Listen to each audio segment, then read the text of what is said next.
copy of View of the Hebrews. And by the end of that, I was like, really? You really think Joseph Smith copied the Book of Mormon from this? I think we both know that is not what the first claim was. That would have been an absurd, nonsensical claim. You could have refuted that just by recognizing the length of the book or even the first paragraph in View of the Hebrews. You could have been like, yep, it is not a verbatim copy. So I just think that you know, as well as I do, that you knew that wasn't what the argument was. The counter argument that they make is, oh, but you can tell that it left this cultural impact and he implemented similar ideas because of View of the Hebrews. Nobody said it was a direct copy. Well, that's what you said originally. I'm curious if you've read Terrell Givens' Wrestling the Angel. That was a really big aha for me. Opened my eyes to so much of the church came from the surroundings of Joseph. It wasn't spiritually and divinely inspired by God. He takes and shows where every single little thing of making up the Church of Jesus Christ of Latter-day Saints came from this religion, from over here, the idea from there. And he said it's more like Joseph was the great aggregator, I think is what he called it, and that he brought all these good things that had been scattered amongst all the other religions, and he brought them all back together to make it whole. Power of God, the priesthood power of God here on earth, and the Lord's truth. And I had to wrestle it. I had to wrestle that for a while. He destroyed this magical, I had a very magical concept of how the gospel was restored.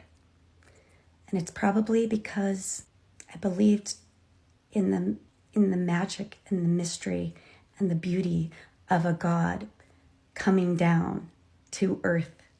And Joseph Smith was my eyes.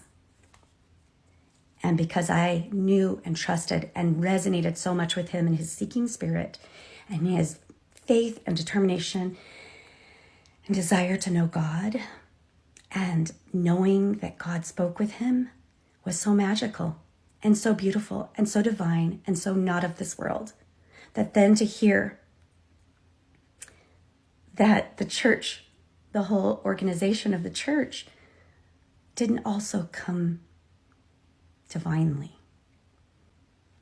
Does that make sense? It was a shocker. But it's a good book, and now I'm like, oh, totally makes sense. But that was one that was really interesting and beginning of my recognition. Maybe I need to get my feet back down on the ground and get used to seeing man's handprints all over things more than what I had believed them to be. So I guess God lost a little magic that day for me. There were external factors going on with my faith crisis as well. I hated lawyering. I would look at the walls of my office and just be like, I'm stuck in here until I get this work done. And my marriage was not ideal back then. I have all these problems. Maybe it's the church's fault. Just trying to help destigmatize people that leave the church. Like, oh, well, they weren't righteous. They didn't know. They were lazy. They just wanted something to blame their miserable life on. Those are probably all actual reasons why some people have gone into faith crisis or just left the church.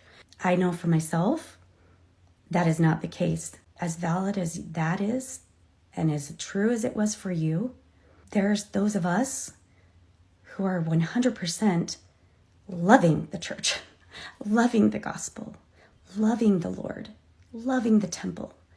Life is good. You couldn't really want for more.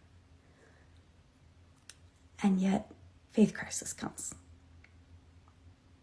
And one did not lead to the other. So I'm just wanting you to recognize that.